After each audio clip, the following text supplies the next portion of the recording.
Bonjour, nous entamons le troisième enregistrement sur les stratégies diaboliques.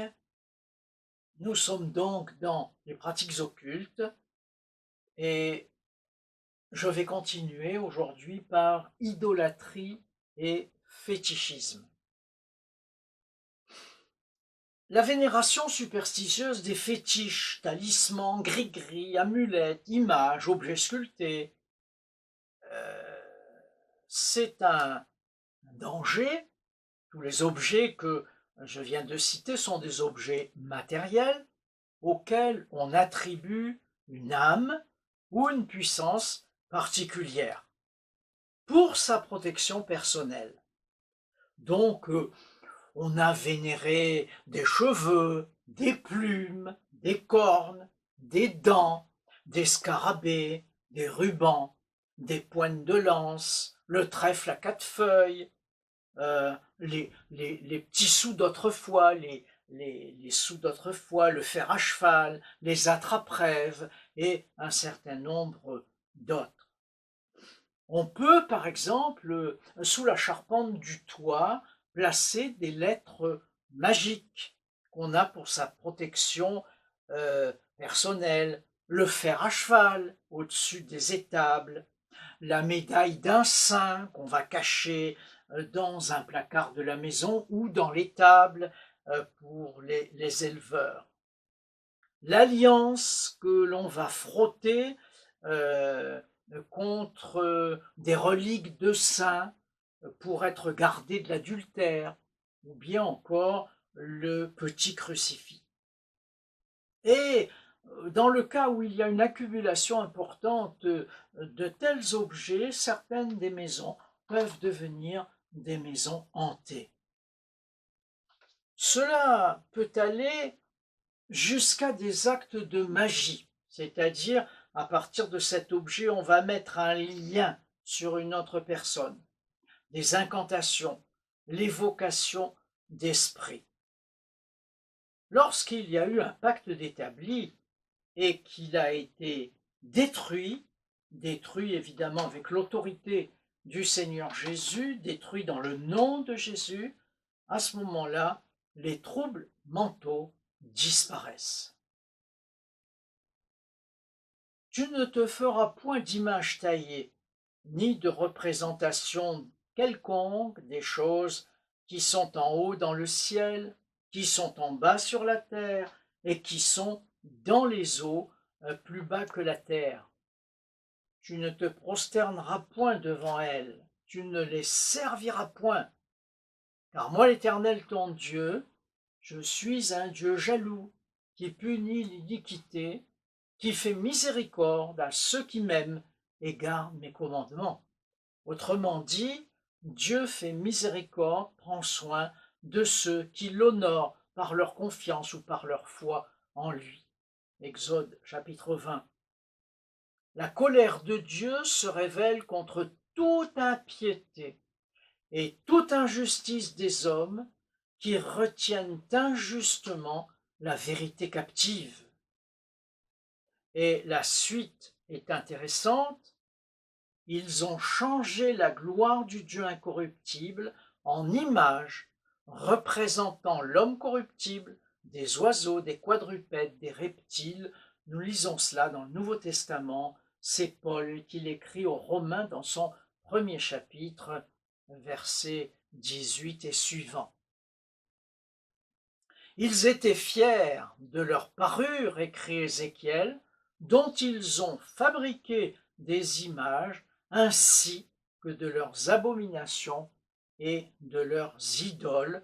Autrement dit, ils se sont fait des images qu'ils ont vénérées, auxquelles ils ont donné une puissance particulière.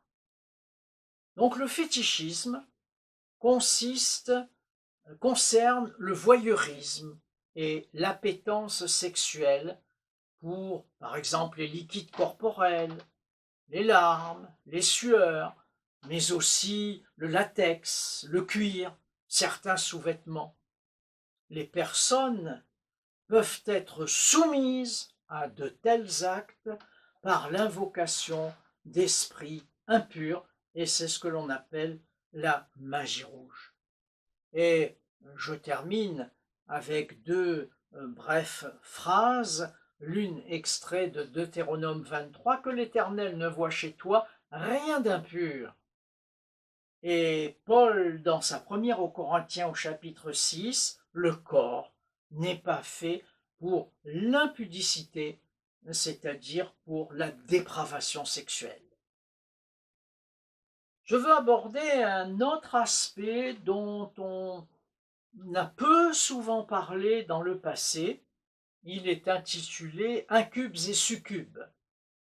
Mari ou femme de nuit, ce sont des apparitions liées à des puissances sexuelles et ce sont de véritables expériences vécues. Ce sont des démons qui prennent une apparence masculine ou féminine. Le chapitre 6 du livre de Moïse le décrit, donc la Kabbale. On les classe dans la magie rouge. Et ça peut aller jusqu'à l'acte. Attention à ne pas confondre ce dont je viens de parler avec, chez les malades mentaux, des hallucinations sexuelles. Là, c'est parce que une maladie s'est développée dans une partie de leur cerveau.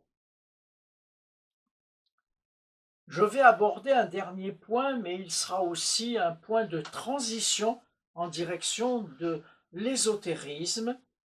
Il y a une représentation symbolique appelée le pentagramme. Le pentagramme est autant manié dans l'occultisme que dans l'ésotérisme. Formé de deux triangles croisés, le pentagramme a plusieurs significations. Symbole de mariage, par exemple, où les 5 branches représentent l'union féconde, le 3, principe du mâle, et le 2, principe féminin.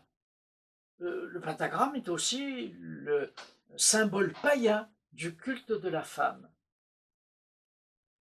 Un symbole chrétien jusqu'à l'époque médiévale, où les 5 pointes représentaient les 5 plaies du Christ.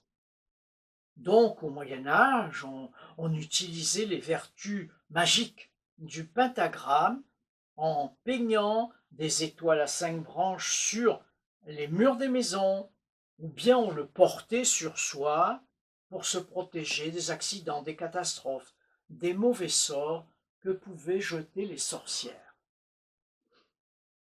Le pentagramme est aussi le signe de reconnaissance de Pythagore. Pythagore, vous en avez tous entendu parler, le mathématicien qui a vécu 5 à 6 siècles avant Jésus-Christ, mathématicien et philosophe. Et le pentagramme était pour lui et ses adeptes comme une formule de politesse signifiant « porte-toi bien », une espèce de formule de conjuration. Et enfin, les francs-maçons, pour leur part, utilisent un pentagramme nommé l'étoile flamboyante, symbole d'initiation au grade de compagnon. C'est inscrit dans un cercle invisible. Le pentagramme signifie au départ le silence de l'initié. Les 5 branches représentent les 5 années durant lesquelles il va étudier, écouter ses maîtres, ne jamais intervenir. Permettez-moi au passage de vous rappeler qu'en 2024, lors de la cérémonie de clôture des Jeux Olympiques, le pentagramme était bien présent. Et je voudrais ajouter, je vous encourage à être conscient que pendant les cérémonies d'ouverture et de fermeture de ces Jeux Olympiques ont été installés à Paris et par répercussion dans le monde, puisque c'était les Jeux Olympiques, toute une série de dieux étrangers, de dieux de l'Antiquité dont on n'entendait plus parler, Dionysos et beaucoup d'autres, Baphomet et beaucoup d'autres, et que finalement, s'il y a à mon sens, une telle apathie dans l'opinion publique française, c'est bien parce que on a établi des puissances qui font du peuple français un peuple tout à fait amorphe aujourd'hui. Signification de l'étoile à 5 branches. Pointe en haut, c'est la suprématie de l'esprit sur la matière, c'est la protection. Pointe vers le bas, le pentagramme renversé ou pentagramme satanique est l'emblème de la destruction et du diable. Et souvent, il est accompagné d'une tête de bouc Baphomet. Je vous renvoie à la cérémonie des Jeux olympiques, d'autant d'ailleurs que Baphomet a été évoqué au moment où il y avait ces 3 enfants qui étaient dans une barque sur la Seine. Donc on l'utilise pour invoquer les forces du mal. Et je vais terminer en citant un auteur qui a écrit sur la magie transcendantale, c'était le thème de son ouvrage, Louis Constant. Voilà ce qu'il a exprimé à propos du pentagramme. Le pentagramme exprime la domination de l'esprit sur les éléments. C'est par ce signe que nous contraignons les démons de l'air, les esprits du feu, les sceptres de l'eau et les fantômes de la terre. C'est l'étoile de la magie, l'étoile brûlante des écoles gnostiques, le signe de l'omnipotence intellectuelle et de l'autocratie, gouvernement d'un seul. Son entière compréhension est la clé des 2 mondes. C'est la philosophie naturelle absolue et la science de la nature. Cependant, son usage est des plus dangereux pour les utilisateurs qui ne le comprennent pas complètement et parfaitement. Tous les mystères de la magie, tous les symboles de la connaissance, toutes les figures de l'occultisme, toutes les clés kabbalistiques des prophéties sont résumées dans le signe du pentagramme que Paralcès proclame être le plus grand et le plus puissant de tous. Je vous invite vraiment à réfléchir à tous ces événements que nous avons subis en 2024 et peut-être cela va-t-il alimenter votre prière pour notre pays d'une toute autre façon. Voilà, j'en termine là avec les sciences occultes. Je commencerai la prochaine fois sur l'ésotérisme.